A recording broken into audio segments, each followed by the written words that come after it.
পুরা আফ্রিকান জঙ্গল বানায় ফেলছি। এই যে চাইনিজ কলা, মানে না চিনলেই চাইনিজ কলা, চাইনিজ ইয়া টিয়া সব বলে ফেলি আমরা আর কি, এরকম। এই যে এটাও চাইনিজ বাঁশ। এই যে এটা সুন্দর বিউটি। ওই যে ছোট ছোট অনেক গাছ, অনেক গাছ। জঙ্গলের ভিতরে ঢুকে গেছি আমি, অ্যামাজন।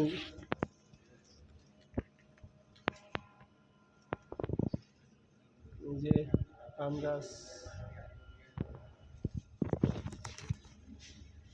এই যে বিউটি বিউটি।